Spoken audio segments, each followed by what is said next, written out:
How's it going, everyone? Time for another album roundup video because there's just so much music coming out all the time and I actually want to stay on top of it this year. I don't think I've made more than one album roundup video in any other year previous on my channel, but this year I'm like, fuck it, I'm gonna actually stay on top of everything so I don't just have like 300 albums to talk about by the end of the year. Also, since I literally just put up my best albums of the year so far video, any albums that I talked about in that video for the first time, just count that as my little review for it, if you know what I mean. Like, I just talked about it, there's no point in me covering it again. Obviously, if it's in that video, I love it, and so you know how I feel about it. But everything else, I guess let's just jump into talking about all that stuff right now, starting with The Life of Pierre 4 by Pierre Bourne. Now, Pierre, the beats on this thing are amazing. Like, just, it's absolutely immaculately produced. Like, the melodies all across this thing, like on track 3, that little sweet melody on that thing, is just amazing every time. And all across this record, like Romeo Must Die, I love that kind of harsher, weirder synth tone, and then those like strings that come in at the end on Lovers, I think it is, or on one of the songs here, just the one where at the end, like, no, it's Be Mine, sorry. Like, first of all, just the chorus throughout the song are fantastic, but at the end when that like acoustic guitar shit comes in, it's just the perfect addition to the track. But like, this whole thing, it just has this really spacey vibe to it, and like every song rolls into each other, so like as an actual full album experience, this is actually super fulfilling. And as I said, every beat on this thing is amazing. Like, I have no complaints when it comes to the production. Now, Pierre as a performer, I would be lying if I said that I didn't half feel like these beats were wasted just thinking like what Playboi Carti or someone could have done with these beats, because Pierre himself, he's not bad by any means, he's just he's very indistinct as a performer. Like, he just has a lot of auto-tune on his voice, he kind of like drowns in it, there's really nothing standout about his vocals, so he's not the most captivating performer ever. But that being said, he's far from bad in my opinion, and I actually think he delivers some really great melodies throughout this thing, a lot of catchy choruses, and he does well. Like, he fits the spacey vibe of this really well, and just like as a 50-minute long kind of trippy trap project, I've had a ton of fun with this. And even though I'm slightly salty that, okay, he could have had a better performer on here, he actually is, he's still decent enough himself. He carries us to the point where it still ends up being a really good project in my opinion. Complaint by Watsky, this album is just tacky as fuck. First of all, the lyrics, I don't even know what half this shit is. Like, this line here about flowers fucking, I don't know. Lyrically, it is just absolute cornball shit. Like, it's like Logic times a million, you know what I'm saying? And musically, Watsky's doing some auto-tune shit on some of this that sounds horrible. When he actually tries to go for his speedier flow, it maybe sounds even worse because he tries to do it with those inflections where he's like, I'm just a goofy white rapper rapping really fast. It's like, shut the fuck up. This album is just grating and annoying and obnoxious as shit. Oh, I fucking hate it. Leaked Ones by J. Paul. Unfortunately, was not feeling the hype on this one like a lot of people were. Now, that's not to say there weren't songs on here that I thought were really great, like Genevieve, 100,000, BTSU, of course, is like the big one. But not much else on here, unfortunately, really did that for me. Now, Jay, I guess he does kind of have his more unique style, I guess. You know, his synth work a lot of the time is really unique, and the fact that these are unfinished gives it kind of this pretty distinct edge.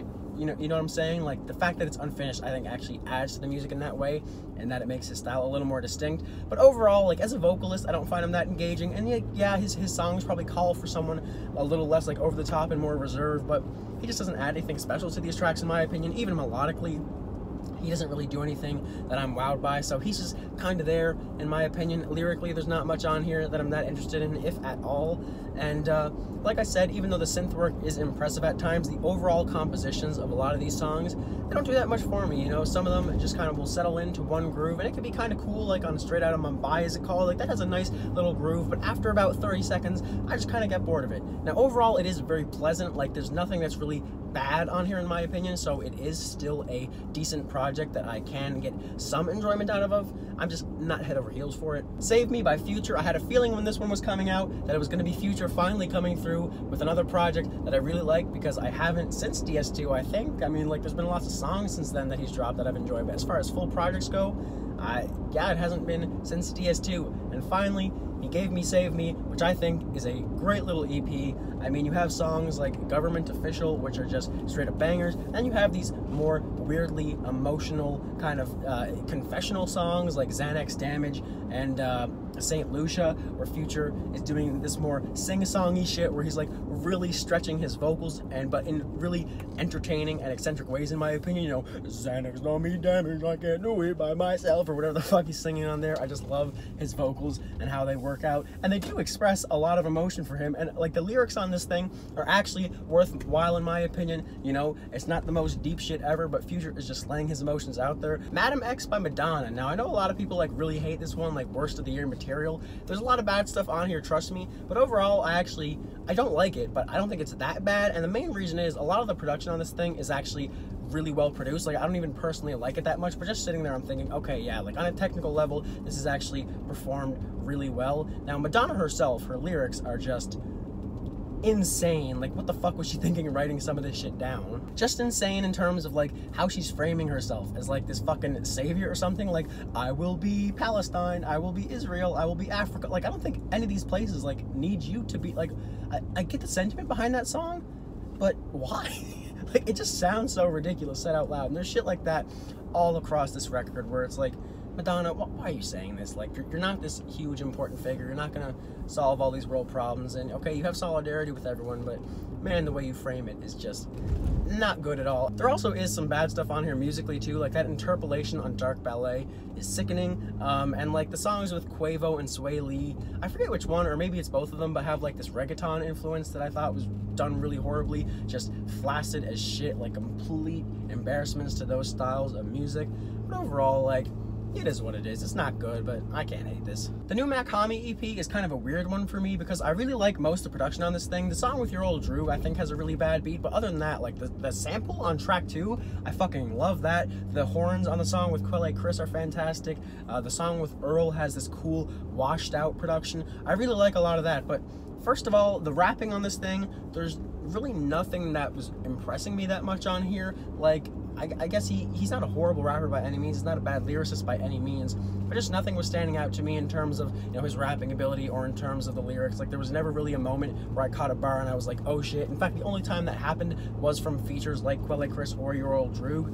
And then the engineering on this thing, like the mixing and the recording, it's really weird to me because, like, his voice, it's so lo-fi and muffled sounding, but the weird thing is that the production is super clean, and the contrast there, I'm not a fan of it at all. Like, obviously, if you know me, I like a lot of lo-fi hip-hop shit like Mike, or like some rap songs, or Navy Blue, or like any of those guys, and a lot more shit too, obviously, but that whole scene is obviously what comes to mind when I think of that.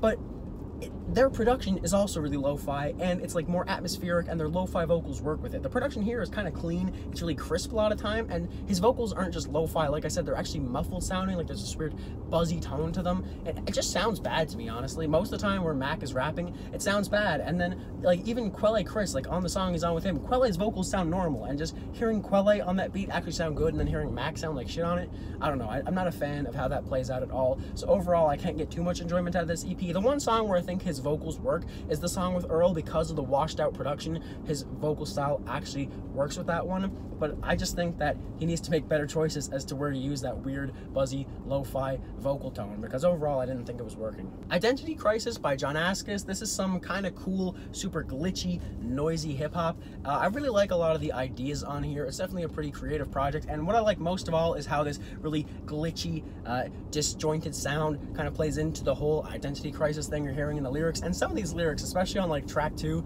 they just get weird and outlandish and bizarre as fuck, to a point where, you know, I'm kind of laughing at how insane it is, but I'm also appreciating just how entertaining they are on that level. I don't know if they were meant to hit as more serious, but they're making me laugh and they're giving me entertainment in another type of way, so I don't really know. What holds this back for me is the song structures some of the times. Like, obviously I get why he fucked with them so much, because he wanted to add to that disjointed feel, and a lot of times it does work, but there's other times where, like, a lot of these segments of the songs are just kind of slow moving or not really that interesting, and I'm just waiting for a burst of energy or even just something interesting. Because like I said, track 2, that song's not too energetic, but it's interesting as fuck, and I really like how that one plays out. So there's just a lot of moments on here that were a bit dead to me and that didn't fully grab my attention, especially in the latter half. Like the first 6 or 7 tracks on this like is a really great run in my opinion, and then by the end I start getting my patience tested a bit with some of the moments on here.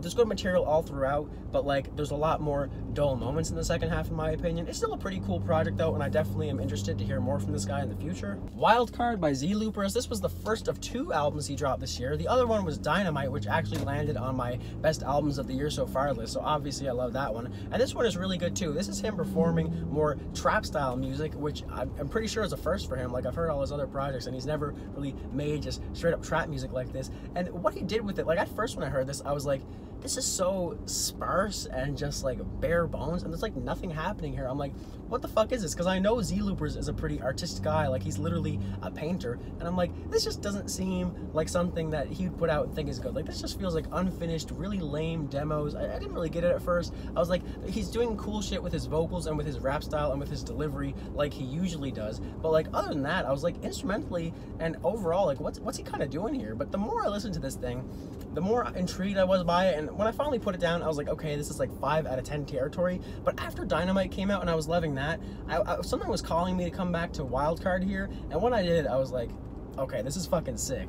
And I don't know what it is about it, but something about that super minimalist style he goes with here, he just does some weird shit with it. Like the synths on No, the way that they're kind of warbly and fizz up with his fizzy vocals as well, and he just like comes in rapping on that weird, and then other songs, like there's just this overall weird atmosphere to these songs. It's just so hard to put your finger on, but there's just something he does with like almost all these songs. It just puts this slightly bizarre tinge on them that I can't put my finger on, and the way he raps on them only adds to that, and it just has this really cool feeling to it that I just get a lot out of. It's a really fun project too. A lot of these songs are bangers, and he has so many bars across this thing that are just so memorable, that just make me chuckle or grin. And like there's this one bar he has where he says, treat my Glock like grits, blow it like it's hot, and that's one of the hardest bars I've heard all year. 1000 gecs by 100 gecs. This is a pretty fucking crazy one. Honestly, at times it really just feels like these guys were just trying to mash every single fucking genre ever together, like they were trying to do everything in their power to make this the weirdest fucking thing ever made. And I can see a lot of people listening to that and just thinking, wow, this sounds so forced and so over the top, and just like, this is so irritating, why would they do this? I would fully get that, but for me, this is just a wild, short, absolute insane trip through all these different styles, and just with these weird chipmunk vocals just put over them, and like this honestly just sounds like PC music, but like on steroids, like hyped up on meth or some shit. I don't even know what's going on half the time. There's like, I remember on track 3 when that fucking like doom metal part kicks in and those death growl vocals, I was like, what the fuck am I listening to? 5 seconds ago this sounded like a fucking Caro Caro Bonito song. Like, what the hell are you giving me here? And it really is just some crazy shit all the way through. There's like some fucking IDM bits on here. There's just all these weird sound effects coming in. Yeah, I don't know what's happening. I can totally see people finding this corny or just like the most annoying thing ever. I thought it was hella entertaining, and a lot of fun songs on this thing too. Big Day by Slow Pulp. If you're a fan of bands like the Beths or Always, like this is some really good kind of dreamy indie rock. I mean, like the way this opens up with that kind of ambient-ish intro and then actually leads into that song was super cool. Kind of reminded me of what Rollo Tomassi did on their album last year. And then the other 3 songs, like they're just great tunes at the core of them, you know what I mean? It has that super dreamy vibe, just these kind of rich, lush instrumentals. I love the guitar work on here. The vocals are slightly nondescript, like that's the only thing that holds it back from being as great as the Beths are Always for me. It's just that the vocals aren't as stand out as those groups have. But overall, like the songwriting is great, the instrumentation is great. It's a really fun, lush, enjoyable little EP. Triage by Methyl Ethyl. If you're just looking for some fun, harmless, really solid psychedelic pop, that's really all this is. Like, there's not much else I can say about it. Just everything is done solidly. Like, nothing is done incredible, nothing is bad on here. It's just psychedelic pop, some really nice tunes, a lot of great melodies on here, just tunes that like connect with you, you know? They just kind of get me, you know what I'm saying? So I enjoy this one a lot. Die a Legend by Polo G is just some more derivative trap music that probably won't stand out to you in the greater scheme of things. I mean, just all these like piano-based trap beats just sound the exact same melodically. He's doing the same shit across the entire record. I also find him to be a pretty sloppy rapper at points, just the way he constructs like his cadences and his verses. Like, he'll have a completely mismatched amount of syllables in bars that are supposed to have like the same flow and rhythm, and not in a way that feels clever or crafty, like he's, you know, creatively fitting things in. It's just like he sounds like he doesn't know what he's doing, and he's just freestyling off top and making mistakes here or there and not crafting coherent verses, you know? And also, I find it kind of funny, the song Pop Out, because that's the reason I checked this out, is because I knew that song. That's how I knew this project, because whenever I'm at parties, people always play that song, and as a party song, like, it is pretty hype, if you know what I'm saying, like the chorus and everything. But I just find it funny that when I hear it on headphones, how non-energetic it was to me. Like, I've never really had that experience before, where a song that just, my only experience with it is, you know, people going crazy to it, you know, singing along to the chorus, blah, blah, blah. And then when you actually put it in headphones, it's such a weak sounding song. So I'm like, you know, it is fun at parties, but like, how the fuck did it even get to the point where people would play it in that position? Because, you know, I guess it just feels more hype when I'm hearing 30 people chant out the lyrics. But like I said, in headphones, it's lame as fuck. Solipsisters by Katie Day. This is a really beautiful kaleidoscopic project. The entire thing is, I mean, if you look at the cover for this thing, that's actually what it sounds like. You're just getting this mesmerizing journey through these incredible soundscapes, and the lyrics on this thing are absolutely gorgeous, stunning. They're hard to make out, but like, I highly recommend, if you listen to this album, make the time to sit down with the lyrics as well, because yeah, they're extremely powerful, very well written, some of the best lyrics I've heard on a project this year. And overall, musically, this is a really creative and, as I said, kaleidoscopic pop album. So if you're someone who loves, you know, more experimental pop music, definitely give this a listen. Nectar by Jonatan Leandoer127. I didn't know going into this, but apparently this is Young Lean's, like, you know, side project, and this is Young Lean making folk music. Now, I'm not even a Young Lean fan. You know, he has songs like Hoover or Yoshi. Is that what it's called? I don't even know. He has a few songs here or there that I think are really good, but overall, I'm not a huge fan of the guy. But honestly, this isn't that bad. Like, obviously, if you look at the score here, I'm actually still not a fan of it, but honestly, he's not bad at this. It's mainly his voice, and especially when he tries to stretch it into higher pitched and more melodic styles where he's not good. But like, I think it is track 3 on this thing or something, where he's doing this more like Mark Kozlik style vocal delivery. That actually sounds really good. Like, it's like Young Lean making a Sun Kill Moon song,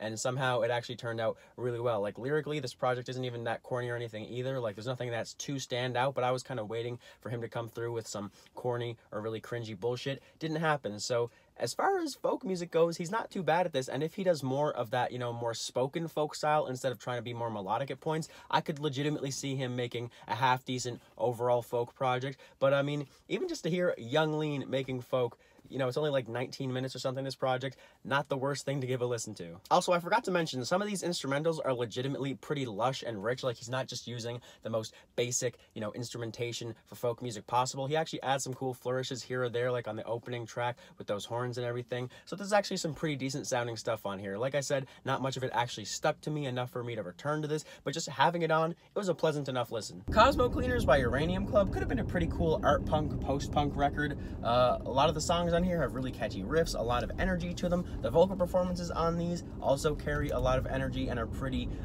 witty in a kind of dry sense, but you know, they're pretty expressive. But there's 2 songs on here that are 7 and 10 minutes long respectively, where the lead singer is basically just talking on them, giving these long drawn out monologues, still in a way where he's trying to be kind of witty in a dry sense, but they don't really work for me when he's just doing it in, you know, this really reserved talking voice. I find both these songs extremely painful, and the instrumentals on them are also a lot less entertaining. So it's not like this crazy fun instrumental and then, okay, I'll deal with some talking. It's like all of it is just super dull and drawn out to me. So both these songs kind of are a huge hindrance to the record for me. Trust in the Life Force of the Deep Mystery by The Comet Is Coming. This has been one of the most acclaimed albums of the year, so I'm sure a lot of you guys have probably already heard this one, and it is a really great jazz record.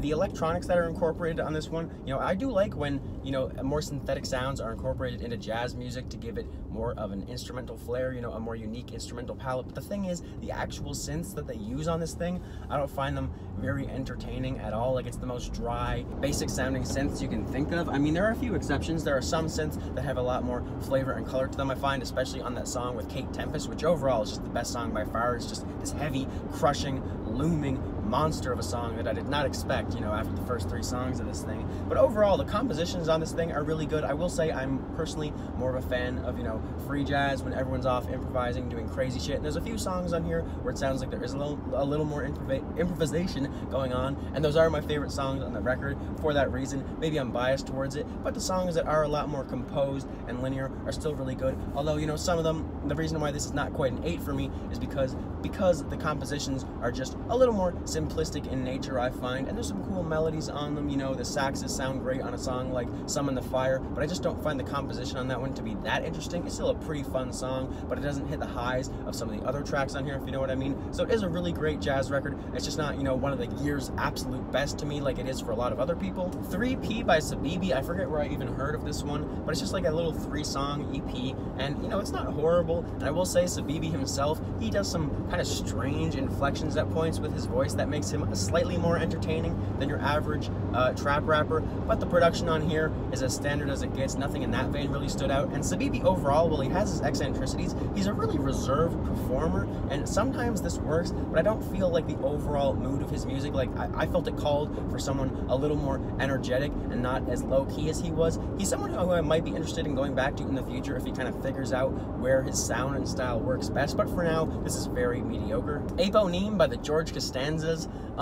This must just be some sick joke that I'm not in on, and I feel like this has to be them, like, just trying to be funny by, like, oh, let's just make the shittiest sounding rock album possible. But I didn't find this funny one bit. You know, the bits where they were trying to be funny, you know, definitely lyrically, it seemed like they were. I just felt like it was trying way too hard. It really got 0 laughs from me. I just found this painful as hell, listening to some horribly recorded and mixed and performed rock music, awful vocals as well. There's really nothing redeeming about this. I mean, I guess it's not the worst thing I've ever heard since it is self-aware, but for me, that didn't help it much. It's still really bad. Gangway for Navy by Navy Blue. If you're a fan of guys like Mike and Earl, and in terms of what Earl was doing on some rap songs, you know, this guy's part of the whole same crew. Definitely give him a listen as well. I find his beats aren't as, you know, strangely chopped up, but they have much more of like a classical influence on them, if you know what I mean. Like, I feel like he's taking these classical music samples on here, and they just sound pretty incredible. Like the track 2 on here, I forget what it's called, but that piano sample, holy fuck, it is absolutely gorgeous. That's definitely one of my favorite beats of the entire year. And Navy himself, you know, from what I've heard of him in the past, it really seems like he stepped up his game rapping wise this time around. You know, his lyrics are a lot more thoughtful, I feel, and a lot more well written, and the way he's rhyming, like his actual rapping on here, it's actually a lot more intricate, I find, than it has been in the past. You know, he's been a much more simple rapper, but just communicating cool ideas pretty effectively. Like, I've always liked him, but I feel on this one he stepped his game up, not only in terms of his writing, but in terms of how he's actually rapping on these. He's getting a lot more impressive with it, and I commend him for it. It's one of my favorite EPs of the year. We by Gnash.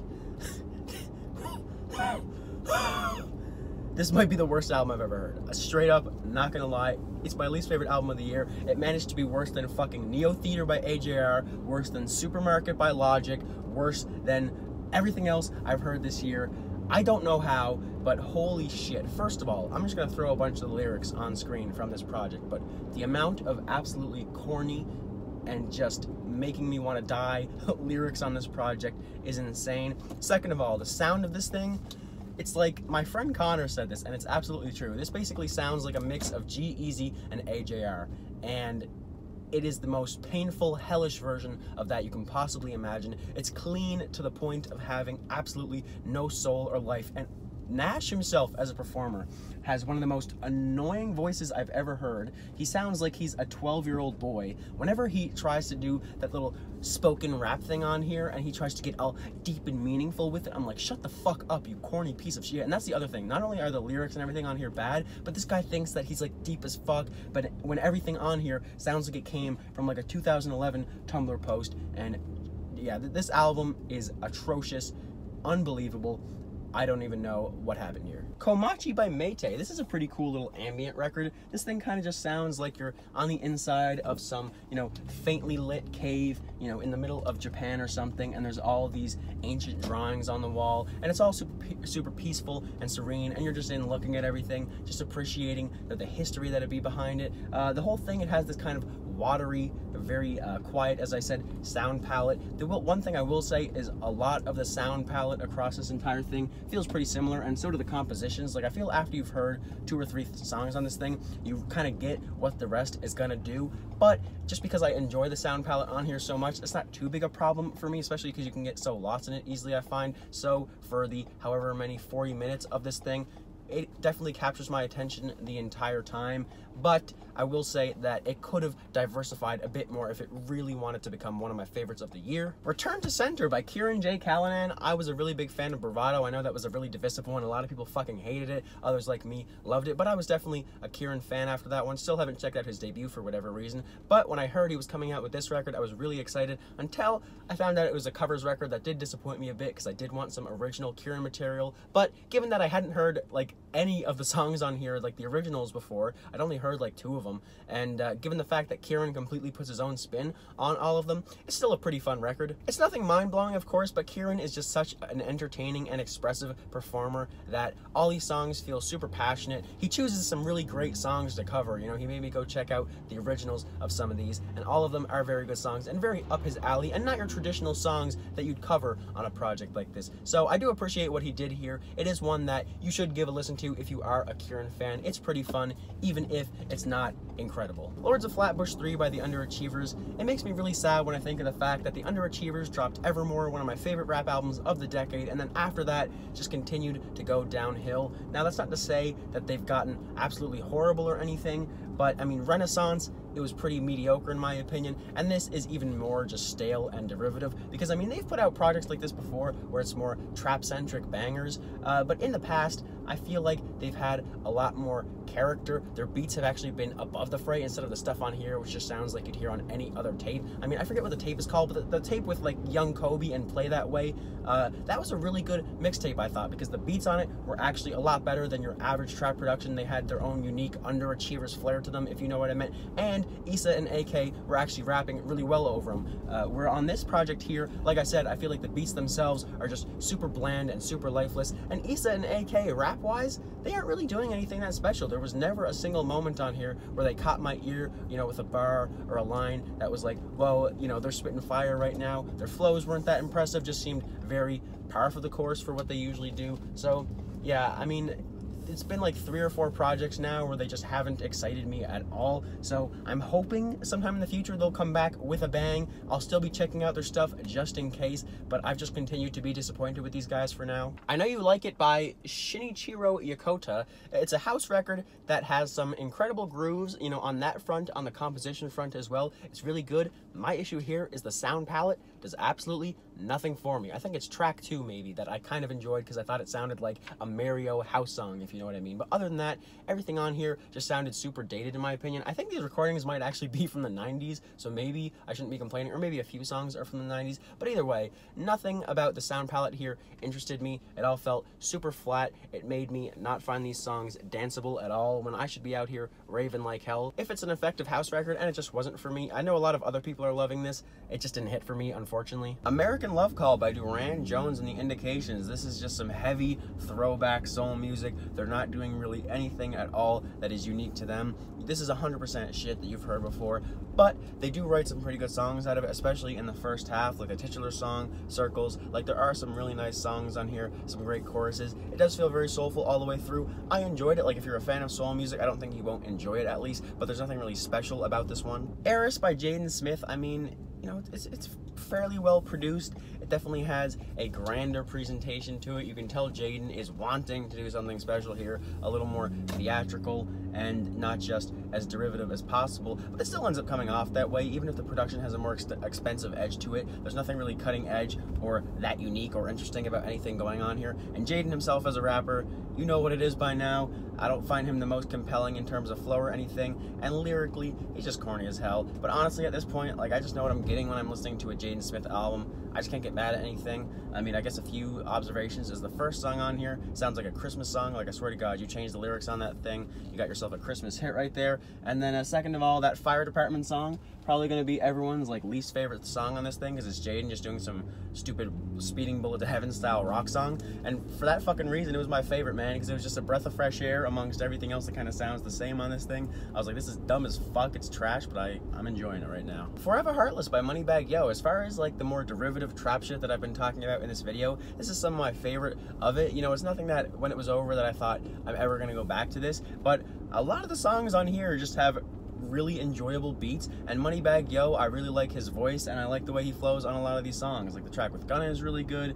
I mean, just a lot of the other songs, I don't even fucking remember honestly what any of them are called. Most of them just kind of sound the same, but they are really enjoyable. Like, I would not mind at all hearing this shit at a party, or just like playing it in the background while I'm out with my friends or something. Like, I don't know, I would gladly hear this again, even if I'm not gonna voluntarily do it, and even if it is kind of creatively bankrupt, it's some decent enough stuff. Happiness Begins by the Jonas Brothers. If you heard the two singles, or even one of the singles, or even if you just know who the fuck the Jonas Brothers are and you can just imagine what they sound like in 2019, that's what this whole album sounds like, and I just can't be bothered to feel one way or the other about it. I just sat there listening to it the whole time. Is what it is. It's just a fucking album. You know what I mean? Like, I will say, this does kind of seem a bit dated. Like, I feel like these are more so songs where you could have blown up in like 2014 with them, but either way, man, like, it's just some typical boy band shit. I don't even care at this point.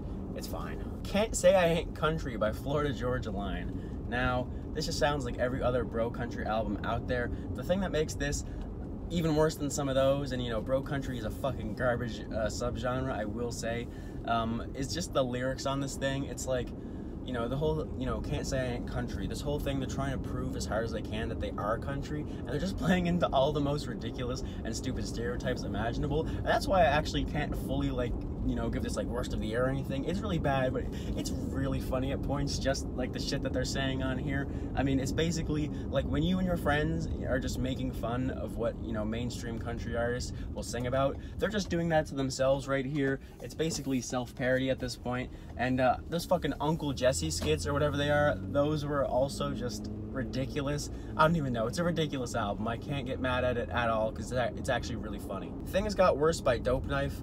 I mean, Jesus, like, you know, I don't want to make a dumb joke using that title, but they sure fucking did. Like, I actually kind of liked his last album, 1984, but this shit, holy shit, I think it's really bad. The production is garbage all the way through. Like, the production just sounds super rickety. The drums sound atrocious, like, especially on the last track. The drums, like, what the fuck are those? They sound absolutely awful, and it's not like lo-fi in a way where it creates this like grimy aesthetic or anything. Like, it literally just sounds cheap as fuck. It sounds really damn bad. And I'll also say, even worse than the production on this thing somehow is the choruses. I have not heard an album with worse choruses all year. They're actually embarrassing. And like, I know a guy like Dope Knife, you know, his forte is not going to be hooks. There's a lot of guys out there, you know, there are some Billy Wood projects, and he's a favorite rapper of mine, where, you know, his hooks aren't the strongest thing about them, but they're at least serviceable, and I can just ignore them and focus on what I'm supposed to be focusing on. But when they're this glaringly atrocious, you just can't help it. And he doesn't even do most of the hooks on here. He brought other people on just to give even more horrible hooks. His hooks on here are honestly the least bad, so I don't know why he wouldn't just do them all himself instead of like whatever the fuck is happening on the track 3 chorus. Like, Jesus Christ, whoever that guy is,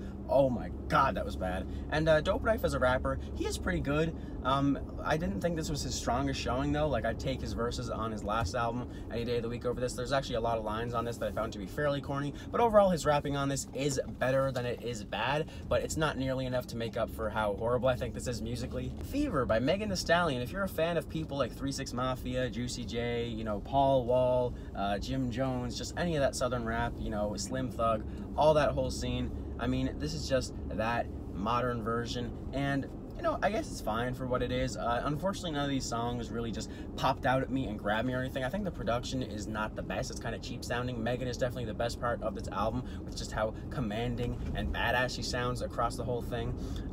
So if she hopped on better beats, I think I'd like a project from her more. Her song, though, it's not on this project, but her song Cocky as Fuck, which I started playing because it was in the show Euphoria. But man, that song right there is a fucking banger. So if Megan can give me more songs like that in the future, I'll definitely be rocking with her more. The Plugs I Met by Benny the Butcher is a little boom bap EP where I feel everything is done decently but not amazing. Because I mean, his rapping, at times he has some really good bars, a lot of times he just kind of falls in the background, isn't actually saying anything of note. You know, the production on here, some of the beats on here are really great, other ones are really boring, I don't care for them. The features on here, some of them like Black Thought are really fantastic, other ones like the guy who has this fucking dumbass bar about, you know, bars hit harder than finding out your daughter's a lesbian, like that stupid ass shit, his verse was not good. Like there's some bad features on here, there's a mixed bag of everything. It ends up being more good than bad, but this isn't one that I'm finding that special. I'm not really going to return to it much, or maybe just the song 18 Wheeler, because that's a banger and both Pusha and Benny killed it on that one. Members Only Volume 4, yes, it's way too fucking long. Yes, it's obviously just a cheap attempt to capitalize off of X's death. Yes, XXXTentacion is one of my least favorite musicians of the fucking decade, and he sounds no better on here. That White Girl With Me, like Whitney Hook, what the fuck is that? Some of the most repetitive and just stupid shit I've heard all year. But overall, like, honestly, I could have hated this more. I think maybe just because, you know, X's 4 projects that I've heard from him, you know, Skins, Revenge, and what's the other one? 17. Those are 4 of my least favorite albums I've ever heard. All of them are like 0 out of 10s to me, basically. So like, I have the lowest expectations possible for anything involving this guy. So I guess the fact that this was just bad but not noticeably horrendous all the way through, like every song on here, trust me, there's a lot of horrible auto crooning, horrible singing, horrible performances. All the rappers on here suck, but like, you know, it's just what I'm used to in terms of bad hip-hop. There's nothing that was particularly awful, nothing that stands out like a song like Sad does, or a song like I Don't Even Speak Spanish LOL, or a song, sorry, like King or Looking at a Star. Like, there's nothing like those songs where they're particularly like fucking garbage, like I've never heard anything as bad as that. You know, they don't stand out like some of that other shit. So overall, yeah, I don't like this at all, but you know, whatever. Kisses by Anitta. I checked this one out because sometimes I go on the Rate Your Music charts and I look at like the bottom ranked albums for the year, because once I've listened to a lot of good albums in a row, I like to switch things up with something horrible. And Rate Your Music, this is one of the lowest ranked albums from the year. I was like, okay, I'll check it out. But honestly, I didn't think this was that bad. I don't speak Spanish. Maybe if I did, her lyrics would be absolutely trashy as well. But just like, as far as some modern reggaeton, Latin pop, this is completely harmless. And honestly, the first 2 songs on here are actually kind of bangers. Like, when I put this on, I was like, I don't give a fuck, I like this. Sadly, after that, it died off, and it did get super mediocre and boring. But boring is about the worst I can call this. There was like one song where her voice and the melody she was using really pissed me off. But other than that, like, I don't know, I didn't have any major problems with this. It's just some fine enough Latin pop, and like I said, first 2 songs, bangers. Father of the Bride by Vampire Weekend. This thing is 18 tracks long, and a lot of these songs are trying different things stylistically, so there's honestly not one overall criticism I can give this project, besides the fact that I find the instruments to sound really plain, just like the most generic coffee shop sounding, you know, bullshit, if you know what I mean. Like, just super cleanly produced to the point where it just has no soul, in my opinion. But other than that, like, a lot of these songs, like track 3, that fucking auto-tune shit sounds horrible. The Steve Lacy song where they're doing like the or whatever it is annoying as fuck. Like, there's all these little things on individual songs that piss me off, but there's not one really sweeping statement I can give this whole thing, like I said, besides maybe how the instrumental tones are across this thing. Also, it is way too long, but I do want to say the one song on here I actually really like is the opener, and I find it funny because people I know, even people who like this project, when it came out, they're like, oh yeah, I like this, but man, the first song is fucking horrible. I'm sorry, but I don't get that at all. I thought that first song was really great. I love that sample they incorporated. Thought it worked really well. Free Spirit by Khalid. The instrumentals on this are just some of the most passionless, watered down, generic, derivative sounding pop instrumentals, pop R&B, I guess, instrumentals that I've heard in a long time. I just get absolutely nothing out of them. They are so lifeless, and I can't stand them in that sense. Khalid himself is fine. He's kind of a low-key performer. He also kind of, in my opinion, does the same thing on every song. Like, I feel like his melodies get very familiar, just the tone of his singing gets very familiar, and he's also not really writing catchy songs on here. I didn't care for his last album much either, but he had some catchy moments like Young, Dumb, and Broke, and a few other tracks. But this one, there's nothing on here that stuck with me remotely, in one ear, out the other. This is some really bland shit. Diaspora by GoldLink. GoldLink can sometimes be a kind of eccentric, entertaining performer. His flow can be kind of cool sometimes, and I like the more techno rap rap lane that he has kind of put himself in. But I find the more releases he has, the more he just kind of waters himself down. Like, his first few projects I actually thought were really cool. He was really playing heavy into that techno rap sound, and he was kind of crafting out a little niche of his own. But now he kind of sounds like a lot of other people. He's dipping more into a few, you know, reggae dancehall influences on this thing, or just some more straight up trap production, and he just ends up sounding like a lot of other people, and he kind of loses what made him remotely special in the first place, in my opinion. There are a few bangers on here, like Zulu Speaks. I love that song a lot, actually. I think that instrumental is super fun, and GoldLink sounds great on them. But overall, this is kind of a mixed bag here. The production is not the best at points. Like the song with Pusha T, that song should have been great just because I love Pusha T, honestly, no other reason. But that beat was so damn lame, really disappointed me. And yeah, overall, this is nothing special. And finally, I got 2000 Noctine by Jaden Smith. This is the guy, if you remember him, from DNA by Earl Sweatshirt on I Don't Like Shit, I Don't Go Outside, who had that super harrowing, powerful verse about the death of his friend. So when I saw that he actually had his own project out, I was like, oh shit, I need to check this out. Hopefully it'll be really good. Sadly, that's not the case. I don't really know what he's trying to do on a lot of this. It's not stylistically coherent at all. Like, I felt no sense of who Jaden is as a performer. Like, 2 of these songs, he's trying to do some more aggressive scream style music. Other songs, he's doing this more reserved trap shit. There's a couple more soulful tracks in here. I don't really get what this was trying to do. Jaden himself, he's not a very good rapper. He's not the worst I've ever heard, I guess, but he does sound really sloppy at points. Lyrically, there's nothing at all engaging on this. The production, it is what it is. Honestly, I just don't know what this project was trying to achieve. So there you have it. There's another album roundup. I honestly think I'll do more of these driving around ones, because I just find it so easy. If I'm driving somewhere, to just throw in a camera and just talk about shit that I've heard recently. I don't know, I just find it passes time well, which I like a lot. And then also, it is a good way for me to talk about things right after I've heard them, instead of just waiting and doing everything in a big roundup. You know, if after I've heard like 3 albums in a day, I'll just hop in my car, drive home from work or something, and while I'm driving, I'll just talk about a few records. And yeah, so unless this video turns out absolutely horrible, this might be the new format for album roundups. But anyways, thank you guys as always for watching. Tell me what you thought about any of the records mentioned here, and I'll see you next time.